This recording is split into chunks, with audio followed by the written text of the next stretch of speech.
Ya es hora de aprender a volar. Con Carlos Sábalos, experto en inteligencia emocional, aprenderemos juntos del universo de las emociones y sus gestiones en todos los ámbitos. Carlos Sábalos contigo. ¡Comenzamos!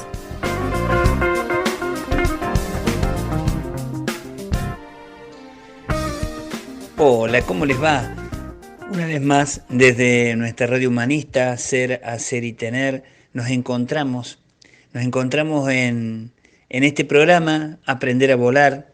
Mi nombre es Carlos Ábalos, soy de Argentina y desde México para todo el mundo a las 20 horas horario del centro, a las 22 horas de Argentina, les queremos decir que puedes creer, que puedes soñar, que podemos abrir nuestras alas, que podemos crecer, progresar, desarrollarnos en libertad, que todo eso es posible, que podemos enfrentar el viento y a pesar de las circunstancias que nos tocan vivir en estos tiempos tan especiales, en estos tiempos donde se pone en juego hasta dónde llega nuestra mirada, hasta dónde llega nuestro corazón, hasta qué punto estamos dispuestos a abrir nuestras manos en actitud de servicio hacia los demás.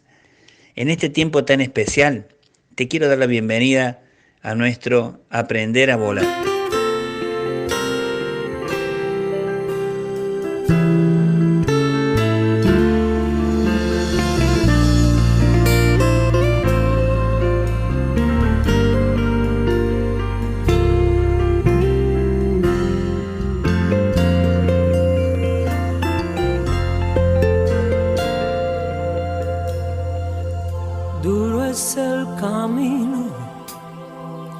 Y sé que no es fácil, no sé si habrá tiempo para descansar en esta aventura de amor y coraje. Solo hay que cerrar los ojos y echarse a volar. Y cuando el corazón galope fuerte, déjalo salir. No existe la razón que venza la pasión, las ganas de reír. Puedes creer, puedes soñar. Abre tus alas, aquí está.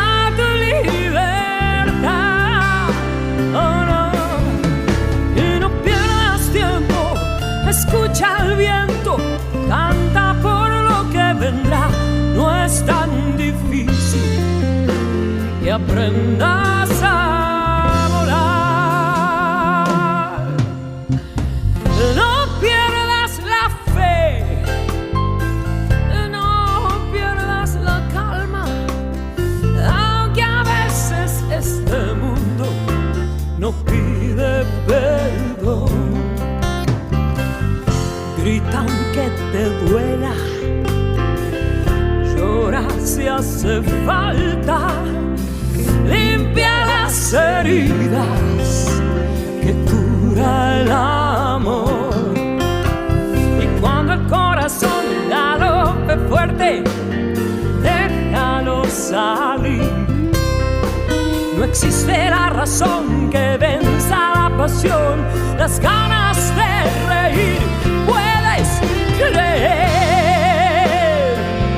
puedes soñar. Abre tus alas, aquí está tu libertad. Y no pierdas tiempo, escucha el viento, canta por lo que vendrá. No es tan difícil que aprendas a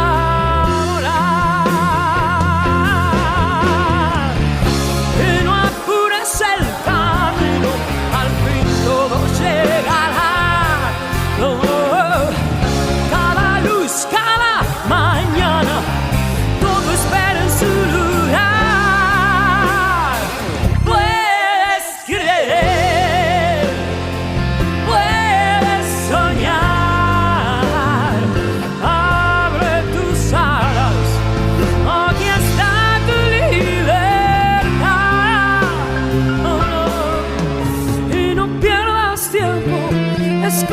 el viento canta por lo que vendrá. No es tan difícil que aprendas a volar.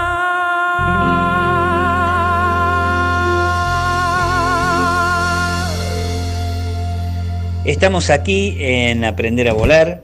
Empezamos a desarrollar nuestro programa, a encontrarnos, y a través de nuestra radio humanista queremos empezar a respondernos una pregunta. La pregunta de nuestro programa hoy va a ser: ¿quién es el otro? ¿Quién es el otro? Quizás cuando nosotros nos respondimos esa pregunta, ya nos respondimos una anteriormente, que es ¿quién soy yo?, ¿no? Es decir, la segunda pregunta que el hombre se ha hecho desde el principio de los tiempos es ¿quién es el otro? La primera es ¿quién soy yo? Y esas dos cuestiones, en filosofía nosotros lo hemos entendido así. Los griegos ya se la respondían en la búsqueda del principio de todas las cosas, lo que ellos llamaban el arjé.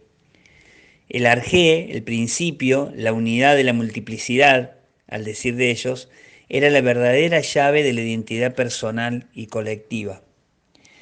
Y es lo que nosotros podemos decir de una manera distinta hoy, ¿no? Es que el yo no se reconoce sin el otro.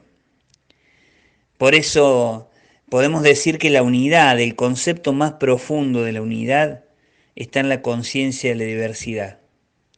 Unidad y diversidad son términos no solamente que son equívocos, sino que son intercambiables. Lo uno en un sentido puede significar lo diverso en otro, y viceversa. Son las caras de la interioridad humana.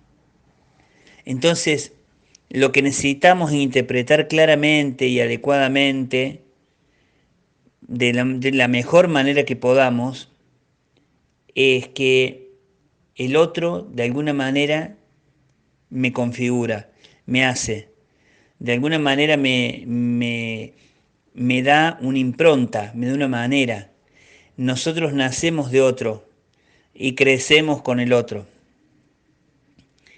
Entonces, podemos huir de muchas situaciones. Lo que no podemos hacer es huir de nosotros. Y como no podemos huir de nosotros, no podemos huir del otro. Ser uno tratando de ser otro nos lleva a buscar esa autenticidad. La necesidad esa de cambiar tiene como meta ser auténticamente vos mismo, ser auténticamente uno mismo, es decir, realizarse no solamente como hombre, en estado genérico, sino como el hombre que yo soy, como la mujer que yo soy. Para esto nosotros tenemos una tendencia y una motivación, y esa motivación que tiene que ver muchísimas veces con esta manera que nosotros resolvemos lo que nos toca en la vida. Eso consiste el autohacerse, en que el ser dado tiende a ser pleno hasta asemejarse a él, a sí mismo, lo más posible. Toda la vida estamos tratando de buscar ese uno mismo.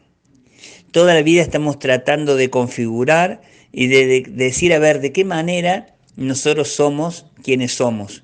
Y es lo que desde inteligencia emocional nosotros decimos como esas competencias intrapersonales, donde la autoconciencia, a lo que nos hemos referido en otros programas, cobra un valor tan importante, ¿no?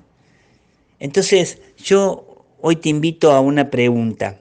Te invito en esta noche de sábado, en esta noche que siempre decimos, quizás nos encuentra en el camino de tránsito hacia casa o en casa, ya compartiendo con los nuestros. Te invito a responderte una pregunta que es fundamental. ¿Quién soy? Pero no quién soy desde la respuesta del otro, sino quién soy desde la respuesta verdadera, de la respuesta más profunda, de la respuesta que yo me voy haciendo a lo largo de mi vida.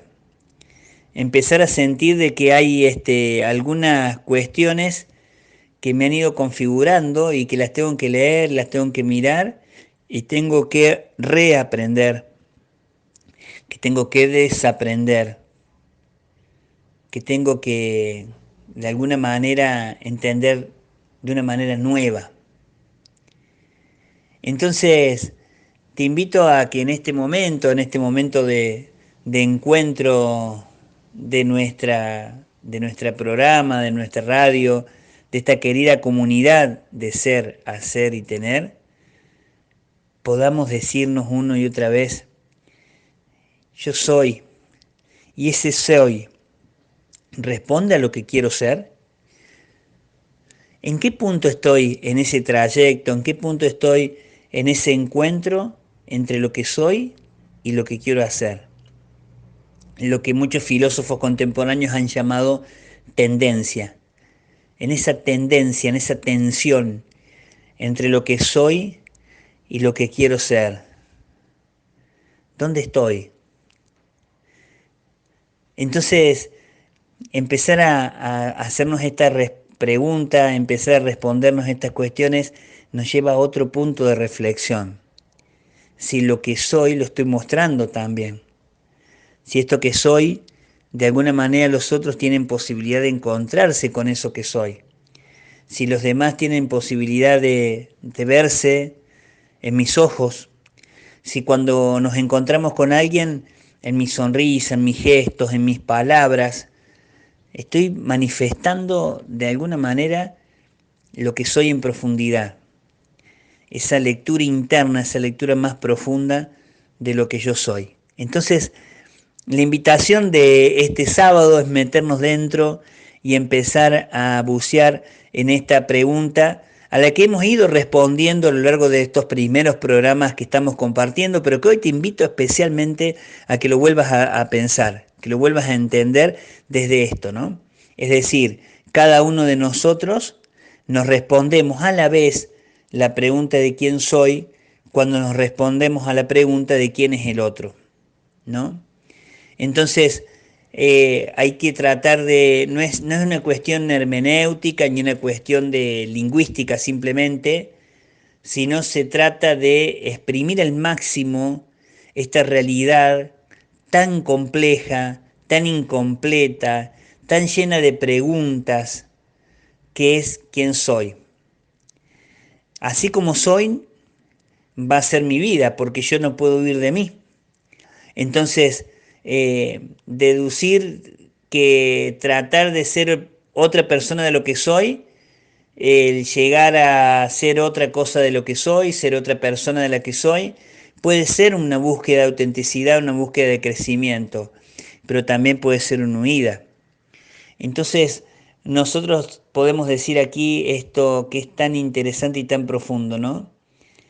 ¿Qué contenido o alcance de esencia tiene mi ser?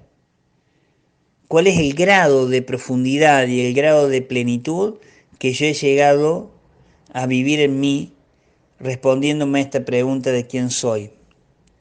Es decir, tratar de cambiar es importante, estamos en cambio permanente, pero ¿cuáles han sido las constantes? ¿Cuáles son aquellas cosas que me definen? ¿Cuáles son esos pensamientos que me lanzan hacia la acción? ¿Cuáles son las maneras de entender la vida, de entender el encuentro con el otro? En esta noche te invito a que pensemos estas cosas, que pensemos este deseo de que se trata de no lograr otro yo, sino de lograr ser yo, convirtiéndome quizás en otro tipo de persona, ¿no? En esa lucha por la superación, la de aspirar a realizarme, hay como una alteridad interna. Así como decíamos que la pregunta de quién soy yo se responde desde la pregunta quién es el otro, hay otro quizás para desarrollar en mí. Ser otro para ser uno significa realizarme identificándome con otra persona, es decir, cuando me empiezo a configurar, cuando empiezo a desplegar las alas de lo que yo realmente soy, cuando empiezo a amar, cuando empiezo a encontrarme con alguien de verdad, cuando me acerco a la realidad buscando no solamente entenderla, sino transformarla para bien, cuando busco felicidad o plenitud, cuando las uniones físicas que yo tengo no se quedan solamente en la unión física, sino también en la espiritual. El amor no es más de las actitudes que el ser humano puede desarrollar, es la máxima. Es un elemento constitutivo de la propia humanidad. Es decir, el amor es lo que nos lleva a una búsqueda de aliviar nuestra radical conciencia de soledad. El hombre es el único ser que puede sentir soledad y sentirse a sí mismo como ausencia de otro. Y por eso busca la proximidad de otro ser. Pero esa búsqueda no se despliega exclusivamente como consuelo, sino es parte constitutiva de nuestra naturaleza humana. Dentro del concepto de humanidad está contenida la nota de esa alteridad que es interna, de la comunión interpersonal. Entonces, cuando nosotros nos encontramos con ese vacío, nos damos cuenta de que esa tendencia hacia el otro se convierte en nuestra propia realización. En el encuentro con el otro somos nosotros mismos. Fíjense qué paradoja importante, ¿no? Es como esta paradoja que nosotros hemos repetido muchas veces, que es, al final de la vida, solamente nos quedamos con aquello que dimos. Entonces es autorrealizativo el entregarse. Cuando vos das, no perdés nada. Al contrario, encontrás todo. Cuando vos te brindás, cuando vos estás en actitud de servicio, lo que sucede es que se abre un universo, se despliega un nuevo horizonte. Entonces, esto no es fácil, pero es importante que empecemos a vivir esa aventura. Como el Principito, ¿no?, de Saint-Exupéry, donde en algún momento él decía, después de recorrer todos esos mundos, terminar encontrándose a sí mismo. Y cuando se encuentra realmente, cuando se encuentra con la rosa y encuentra que el significado de la rosa es el tiempo que le dedicó, cuando se encuentra con su amigo el zorro y con el zorro se da cuenta de que el otro lo esperará siempre y que si él viene a las 3, empezará a ser feliz a partir de las 2.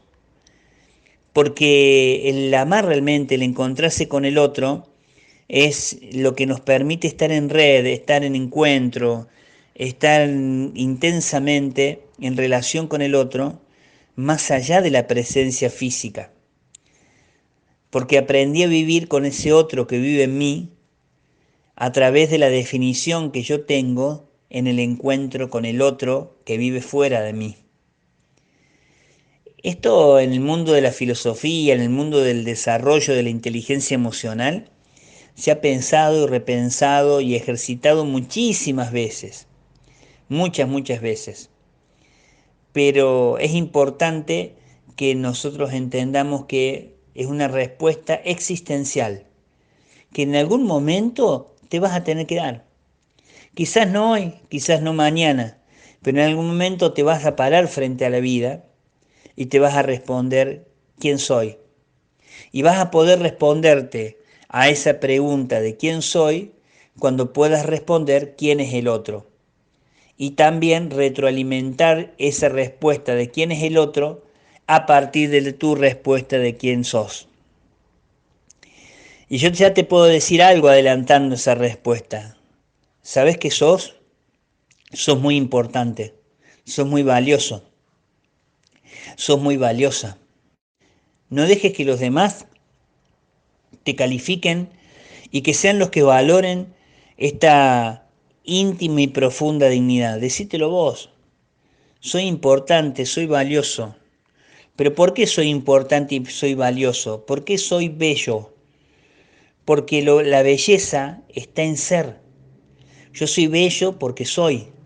No por un atributo físico, no por una cuestión de apariencia, sino que la belleza está en ser, en la manifestación de lo que yo soy.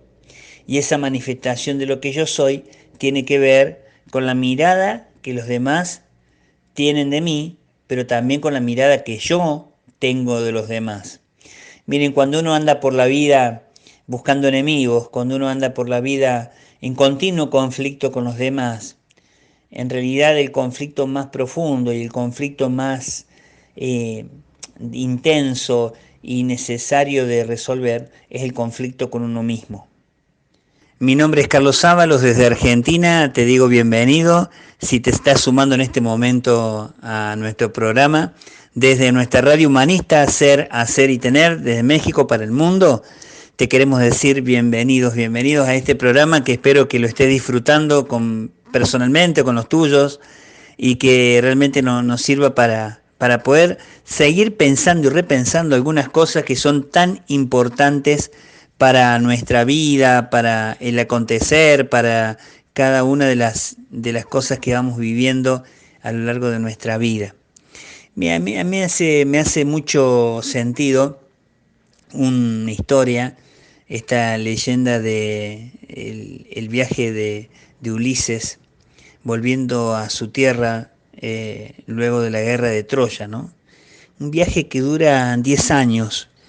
Y en realidad la que lo estaba esperando Ulises era Penélope, su esposa, o mejor dicho, más que ella esperándolo a él, era lo que llevaba a Ulises a atravesar ese mar tan bravío, esos peligros, esos desafíos que le tocaba vivir de una manera tan intensa, ¿no? Su esposa Penélope y su hijo Telémaco esperan también el retorno del rey. Sin embargo, muchos hombres lo creen a Odiseo muerto y invaden el palacio para casarse con Penélope. La Odisea utiliza una narración que más o menos se divide en 3 partes. La telemaquía, es el hijo busca a su padre, Telémaco buscando a su papá. Cuando la obra inicia, la diosa Atenea le pide a Zeus que permita a Odiseo volver a casa. Este lleva muchos años atrapado en la isla de la bruja Calipso. El olímpico acepta y Atenea va en busca de Telémaco.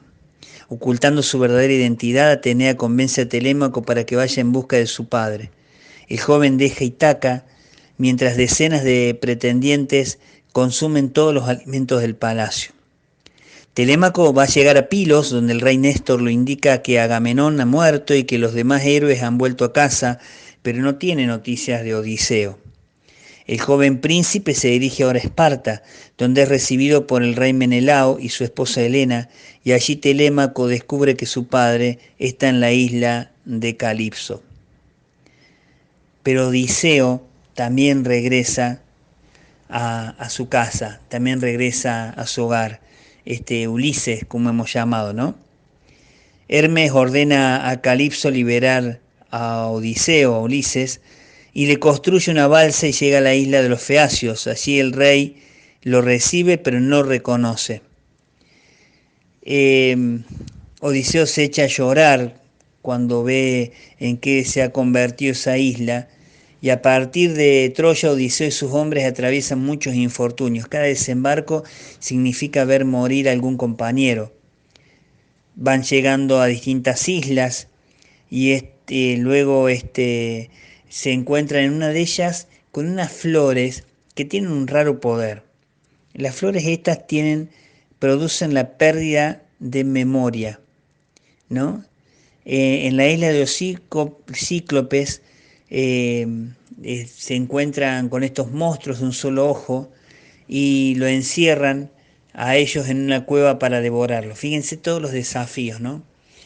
En la vuelta, en esos 10 años de regreso para Ítaca, donde se va a encontrar con Penélope que la estaba esperando, Ulises va a tener que atravesar primero la pérdida de la memoria. Y esto es lo que nos sucede a nosotros muchísimas veces en el encuentro con los demás. Nos olvidamos. ¿Y qué olvidamos? Olvidamos quiénes somos, olvidamos quién es el otro, olvidamos para qué estamos con el otro, Olvidamos esa construcción de esos vínculos que son tan necesarios para mantenerse vivos.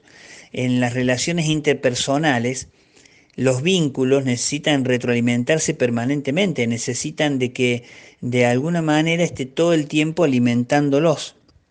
Por eso es tan interesante este proceso que se va dando en Odiseo o Ulises, como lo conocemos nosotros, donde lo primero es superar la pérdida de memoria y luego pasar por esos monstruos de un solo ojo, esos monstruos que miran, pero miran distorsionado y que los encierran para devorarlos.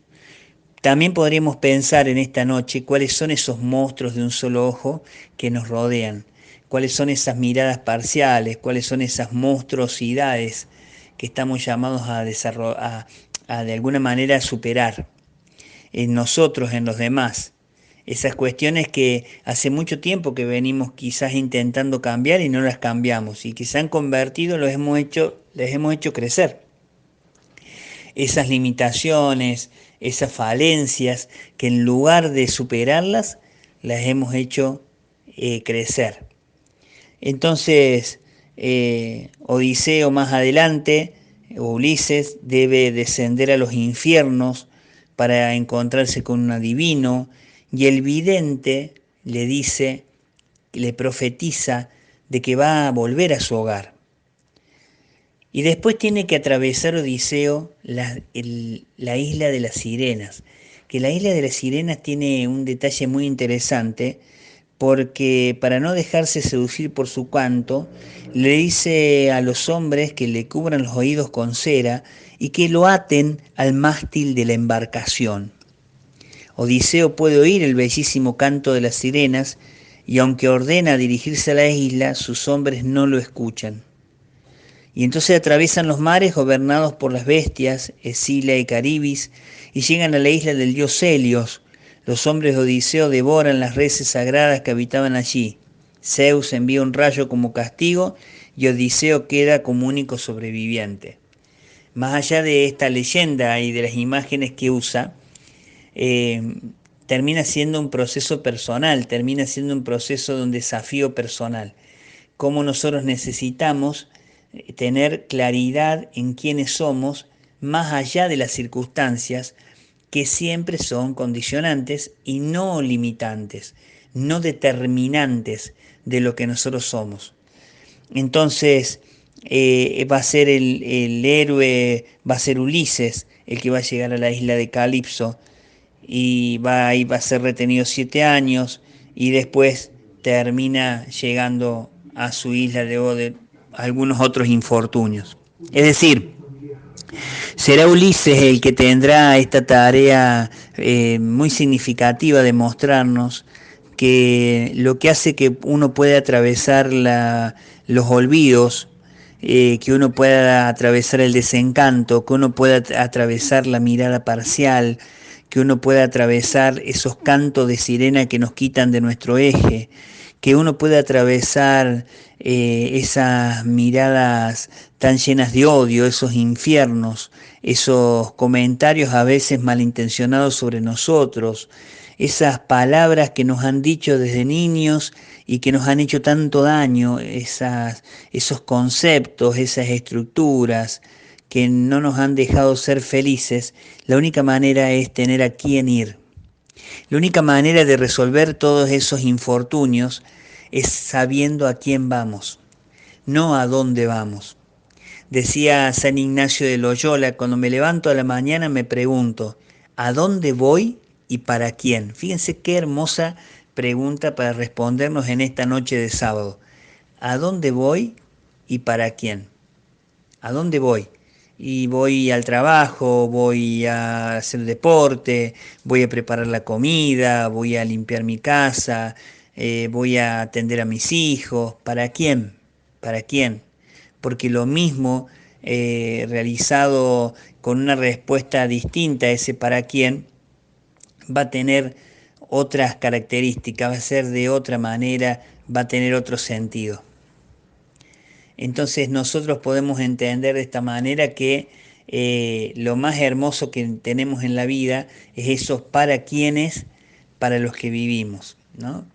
Habían un grupo de una comunidad que tenían la costumbre de decir, y yo soy seguidor de Dios, por quien se vive.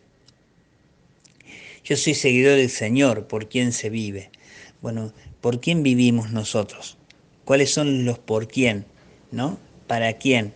Entonces, por más que se aparezcan todos estos escenarios tan difíciles, estos monstruos nuevos que nos tocan, como este escenario de la pandemia, donde algunos de nosotros hemos tenido que atravesar duelos hasta de fallecimiento de seres queridos, que hemos tenido que atravesar la enfermedad, o que hemos tenido complicaciones en el ámbito laboral, que hemos tenido complicaciones en el ámbito educativo, en el ámbito académico, que hemos tenido que resolver cuestiones para los que no nos sentíamos preparados, no nos sentíamos de alguna manera entrenados, lo hemos podido atravesar.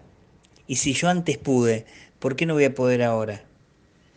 Si yo antes pude resolver esto, entonces cuando uno mira las heridas pasadas, cuando ya pasó ese infierno de la desatención, de la falta de memoria, cuando salí de la dispersión hacia el centrarme en mí y empecé a buscar en interioridad, empiezo a darme cuenta de que soy más fuerte de lo que creo, que tengo muchas batallas por librar, pero que he librado ya algunas batallas. Y aquellas que no he ganado, o entre comillas no he ganado, seguramente he aprendido. Entonces a veces se gana, como dice George Maxwell, y a veces se aprende. Cada uno de nosotros hemos tenido una historia de encuentros y desencuentros.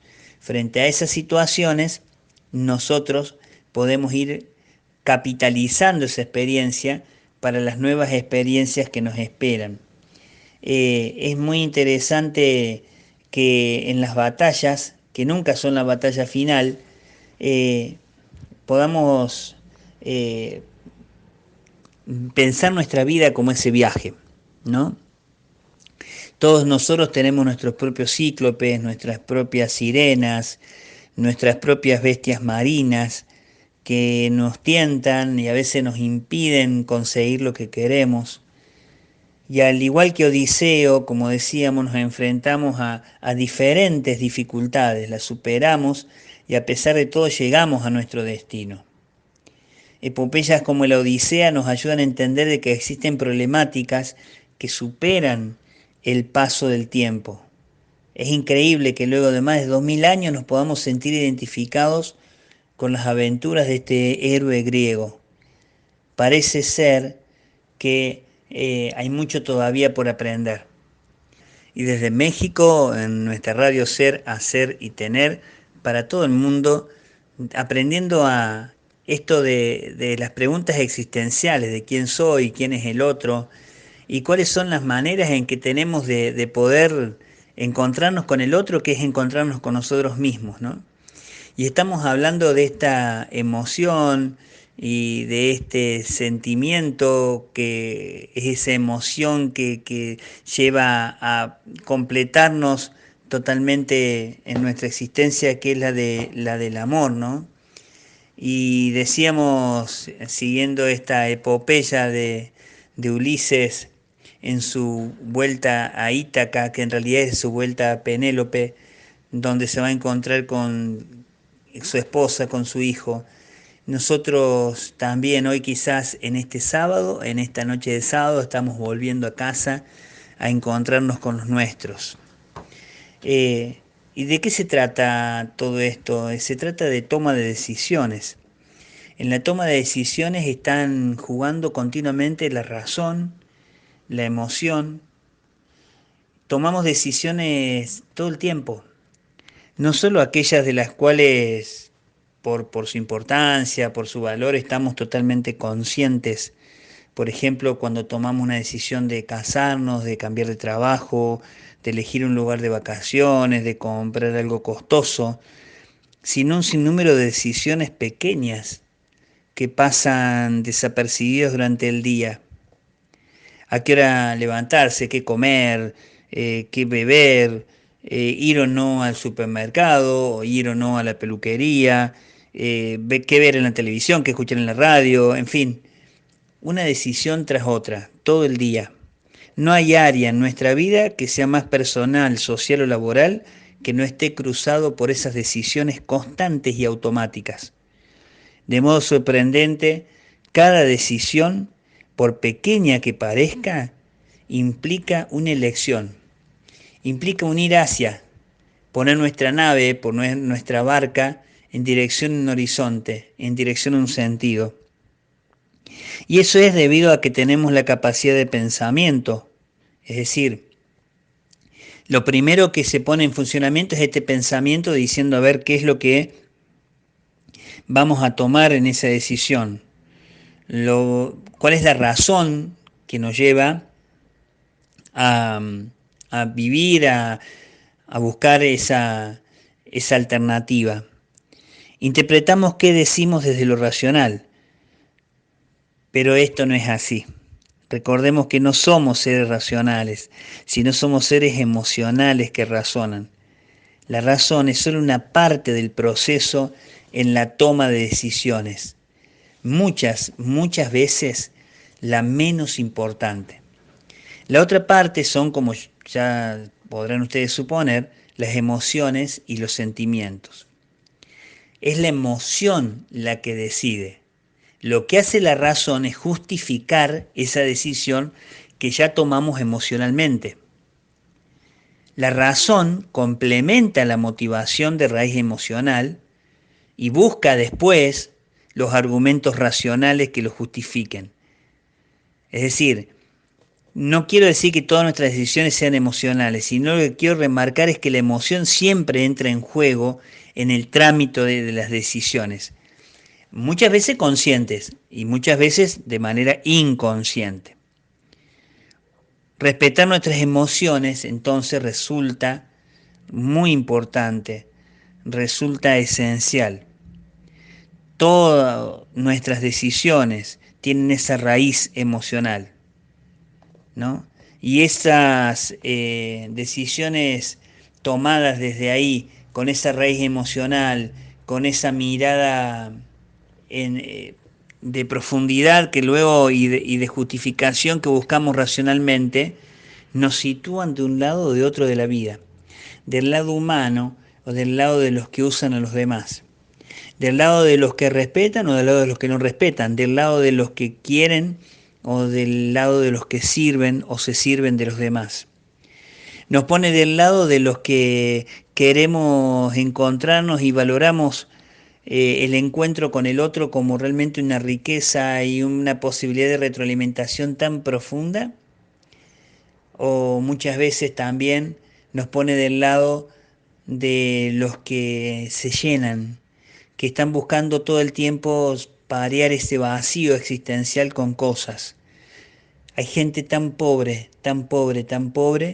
que lo único que tiene son cosas, son dinero. Y esa pobreza es invencible.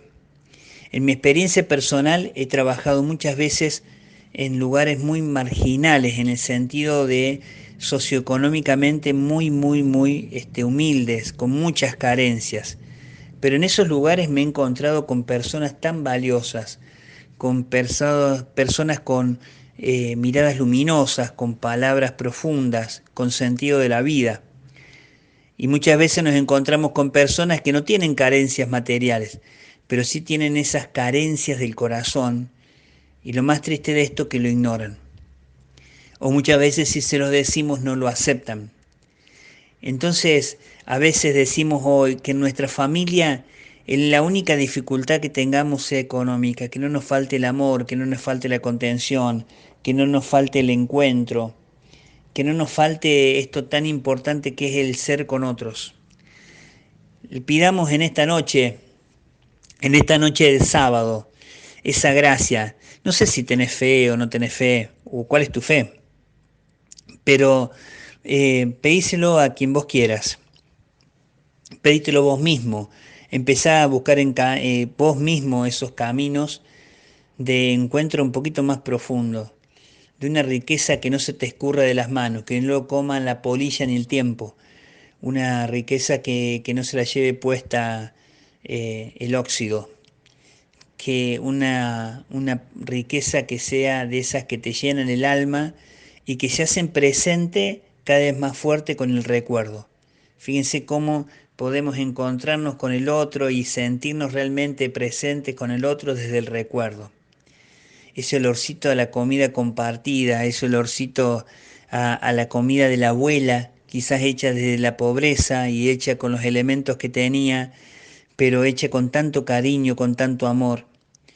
Esa mirada de papá cansado en la mesa de todos los días, pero quizás con el cansancio del trabajo, pero con el corazón lleno de poder llevar ese plato de comida a la mesa, ese trabajo de mamá también, de todos los días. Ese servicio que significa el tener la casa y el servicio a los que viven en la casa, esos pequeños detalles de afecto. La verdadera caridad, el verdadero amor, el verdadero proceso de crecimiento se da en los pequeños detalles. Es en los pequeños detalles donde están presentes las grandes riquezas. Son los pequeños detalles los que hacen posible que el encuentro se dé. A veces lo que se comparte es muy frugal. A veces lo que se comparte no es ostentoso ni valioso materialmente, pero una sonrisa compartida, una canción compartida, un abrazo compartido en estos tiempos que estamos vedados de abrazos, pero esos abrazos del alma que nos damos nos pueden situar en otra dimensión y darnos cuenta de que hay un motivo, que hay otros motivos que podemos tener para vivir y ser feliz de estar vivos. Terminando esta semana, terminando este sábado, te invitamos a desarrollar estas competencias emocionales que tienen que ver con la respuesta a uno mismo, quién soy, que va a tener que ver con la respuesta de quién es el otro que habita en mí, cuáles son las cuestiones que yo estoy dispuesto a desarrollar en mí para crecer y empezar a estar en sintonía de amor con los demás, en sintonía de servicio, en sintonía de entrega. Entonces el estrés malo, ese distrés que a veces rodea nuestras ocupaciones, que rodea nuestra vida, de a poquito va desapareciendo y nos vamos dando cuenta de que es posible otra vida, porque es posible vivir de otra manera. Y que todos los otros condicionantes de la vida son solo eso, son parte del paisaje y nosotros estamos dispuestos a transitarlos de otra manera. Entonces te invito en esta noche de sábado, en esta noche que nosotros nos encontramos de esta manera tan linda, tan profunda, acortando distancias, con tantos kilómetros que nos separan, pero con tantos sentidos en común que hacen que lo frío se vuelva cálido, lo distante se vuelva cercano, y que de a poquito empecemos a darnos cuenta de que si nos miramos un poquito fijamente, si centramos la mirada, ya están empezando a aparecer las alas. Muchas gracias por habernos acompañado. Nos encontraremos el sábado que viene a las 20 horas horario del Centro de México, a las 22 horas de Argentina, en nuestro Aprender a Volar. Carlos Ábalos te espera el próximo sábado para Aprender a Volar. Aquí, en Ser, Hacer y Tener Radio, la radio humanista. Hasta la próxima.